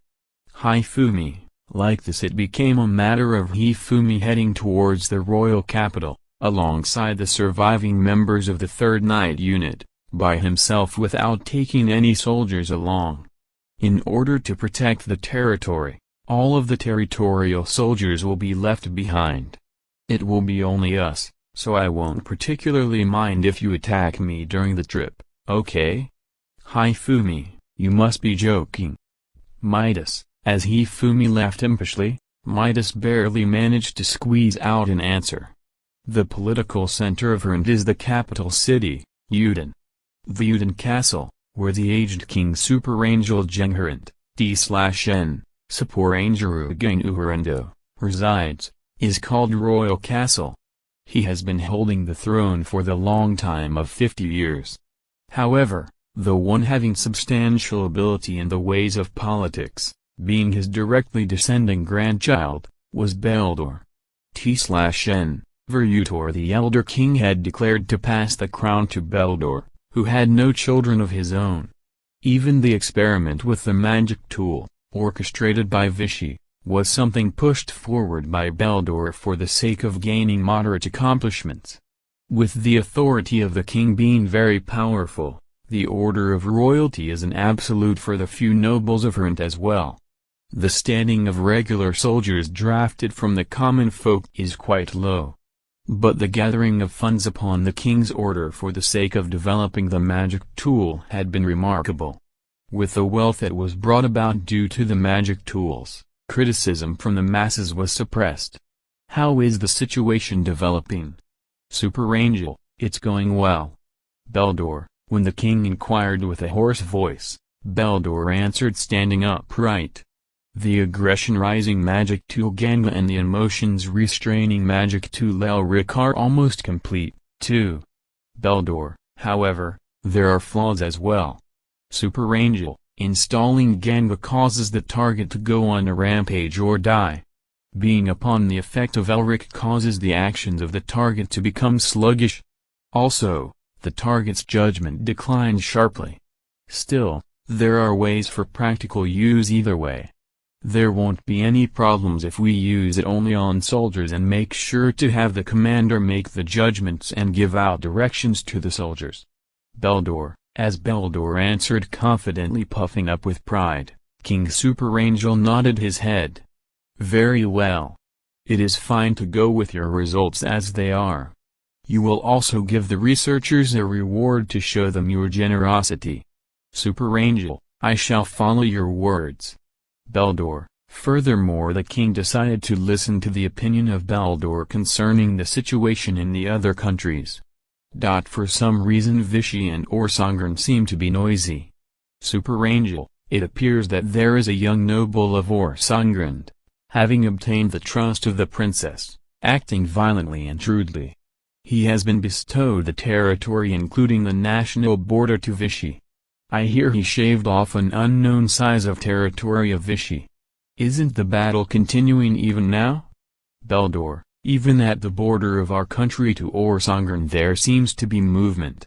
Superangel, since we have officially sided with Vichy and because even our country's soldiers are heading towards the border, they have apparently deployed their soldiers in response. They won't attempt to make contact though. Beldor, if they start an all-out war on this side, it will become a war at two fronts for Orsangren. It means that while continuing the war with Vichy, Orsangren won't start something right away. That was the common opinion shared by king and grandchild. Once the war with Vichy ends, the reason for Harant to deploy its soldiers will vanish as well. Orsangren's side has raised a set amount of military gains. Although the general outline is that it will end with Vichy's side compromising, they are more or less resisting the outcome. Putting aside their quality, Vichy has prepared a great number of soldiers. Beldor, after contemplating for a while about this information, the king said slowly as if chewing it thoroughly, well then. Once the state of affairs has calmed down and the soldiers deployed at the border to Orsangren can be withdrawn, I will use the opportunity to retire from this position. Superangel, that is. Beldor, you will become the next king. It will be good for governing this country. But, show me the proof of the magic tools, Ganga and Elric, being effective on the border soldiers. I have decided this to be your first accomplishment as king. Superangel, I will make my move at once. Beldor, I am waiting for the good news. Superangel, for the news of Hifumi leading the small force of Focalor's territorial troops against the military forces of Vichy and repelling them, to circulate in Harant. A few more days were still necessary. There is a town called Munster, T/N, Mutsuta, extremely close to the national border to Harant on Orsangren's side. This town has the same scale as Focalor and, including several farm villages in its circumference. An earl called Byron is governing it. Byron isn't particularly close to either the prince or the princess. He wasn't very well informed about the situation taking place close to Vichy where Focalor played a central role as his territory could also be said to be on the opposite side. Even though the request for stationing the troops of the 2nd Night Unit this time was something he only reluctantly accepted due to the documents having the signature of the prince. The communication with the Night Unit also only started at the time the 2nd Night Unit's captain, Stifles, came to visit in order to exchange greetings. Byron's stance was just do whatever you want. Why has a Night Unit come all the way to this place? Byron, without trying to conceal his dissatisfaction, Byron complained to his butler, standing close by, as he was sitting dead tired on a sofa. He was a still young head of a household at the age of 30 years. With the death due to illness of his father 5 years ago, he was called back home to succeed the earlship although he had been working as bureaucrat in the capital. Even the current circumstances, he understands that Vichy and Harant have a connection notwithstanding the lack of information. He also knew that there wasn't even any point in provoking Harant. Of course, anticipating an emergency situation, a lot more soldiers are patrolling the area close to the border than usual. He also knew well that he might have to dispatch troops on short call. At any rate, since quite many soldiers were deployed to another place, the maintenance of public order in the whole town started to show holes. His only wish was for the whole situation to quickly finish, not caring whether the rising noble Hifumi, whose face he doesn't even know, wins or loses. Not only that, in regards to the second night unit, turning up here recklessly and in a fighting mood, Byron was highly vigilant. If something strange happens and hostilities with her unfold, he doesn't have the intention to lose, but he will feel unease about the safety of the town of Munster. His own territorial soldiers will be depleted as well. Moreover, the second night unit is building a simple fortress in the middle between Munster and the national border. It goes even as far that they are talking about inviting Prince Aparus there for encouragement. To begin with, due to the influence of the prince's popularity, Prince Aparus has a thin presence with the plain achievements he has earned. Byron can do nothing but sigh. I guess it is a suggestion by the Queen, but doesn't she understand that starting a war here will cause his evaluation to pummel even more? Byron, or do they have some certain plan for victory or tools able to make it happen, I wonder? Byron pondered about that. But if there were such things, it would be impossible for that haughty, overconfident Stifles to stay silent about it. If that new Viscount called Hifumi or something like that is able to defeat Vichy at an early stage, then Byron, it reached the point that Byron thought to join Princess Imeraria's faction, if he gets involved in the movements of the prince and the second night unit, although he kept a neutral stance before. Hifumi, entering the royal castle together with Midas's group of the third night unit, was immediately allowed to have an audience in the audience room. It seems to be about the matter of being conferred some kind of reward. Because of Midas using a fast to report the state of affairs, the room was dominated by an air of restlessness as if something had to be frantically smoothed over. I guess they plan to pay reparations. I think that's an idea the Prime Minister came up with, Hifumi while thinking, man, I don't really care either way. Hifumi knelled merely for form's sake. Suppressing the quivering of her legs seeing that figure, Imeraria talked about the recognition of his services while standing in the audience room. Her voice seemed to shake, but since the eyes of the other nobles rested on her, she desperately put strength into her stomach. Your military gains on this occasion were very splendid. Crushing a large army with such a small force is something that will be handed down to future generation in this country. It is extremely regrettable that the third night unit suffered such victims, but Imeraria, although she senses how the inner part of her eyes is heating up due to bitterness, she keeps pasting a smile on her face. As reward for his achievements this time, Hifumi Touno shall become an earl and be given new territory in addition to the territory gained as result of the war. Does anyone have an objection to this decree? Imeraria, the nobles, lined up on both sides of the audience hall, remained silent. It doesn't look like they are giving their active support to this decree, but there is no way to not confer any reward in light of this much distinguished war service. Besides, they didn't think anyone would want something like a region placed in between Hifumi's territory and a foreign country. It doesn't seem that there is an objection. So be it. As a replacement for my deceased father, the king, I, in my name as Imeraria Tori Orsangrand, grant Hifumi Touno the title of Earl of the Orsangrand Kingdom. Imeraria. Sporadic applause could be heard.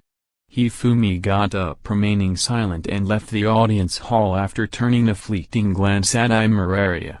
While seeing him off and whispering in low voices about this impoliteness, the nobles left the hall before being prompted to do so by Imeraria. Imeraria-sama. Prime Minister. Choosing the time when the other nobles had departed the hall, the Prime Minister stepped forward. What is it? Imeraria, that is. Was it all right to do that? Prime Minister, what else did you expect me to do? There is no way that this country's defense war potential can deal with him anymore. I have also heard about Hifumi's turbulent kind of plan from Midas, but nevertheless there is no other choice but to use the fact that Hifumi-sama is affiliated to this country. Currently it is impossible to eliminate him. Imararia, after looking fleetingly at the king's throne, Imararia tugged her pursed lips. Confirm the reason why he isn't killing me. And then don't fail to ask him directly what he is planning to do from now on. Please come to my office later on and give me a report. Imararia, that is, because it is dangerous. Prime Minister, it will be futile to worry about plans or guards if it is meaningless. Imararia, D/N, in other words, no matter what they plan, any action will be pointless if they don't know what Hifumi is planning. Hearing about the news of having lost a trusted subordinate, Imararia felt shaken for a short while, calming down only slightly. It would be intolerable for her to stop her own assigned duty for something like weeping. What is Aperos doing? Imararia, I was told he departed this morning to observe the battlefield adherent. Prime Minister, such a selfish thing. Imararia, even though it would be fine for him to focus on preparing to become the next king, Imararia thought. Prince Aperos, having no accomplishments of his own, had consulted with his mother, the queen, without Imararia knowing about it. She didn't consider it to be necessary for the next king to be accomplished either. Anyways, as the situation had to only settle down for the sake of crowning Aperos, this was Imararia's current goal. With Hifumi returning to the antechamber of the room prepared for him, Origa, waiting as chamberlain, stood up and greeted him. Sabnik of the 3rd Night Unit is present there as well. Having been summoned by Hifumi, he wore a bewildered facial expression. You are early, Sabnik. Take a seat for the time being. Hifumi, what business do you have with me? Sabnik had been informed by Midas about Praju's final moments. On that occasion he was told that there is no malice regarding his survival, but as he still has betrayed his colleagues, he can't sweep away his dread of possibly being killed. It's fine to not have such formal posture. Just now I have also taken hold of the old Vichy territory ranging from Rhone to Arosal. I have also obtained the rank of Earl.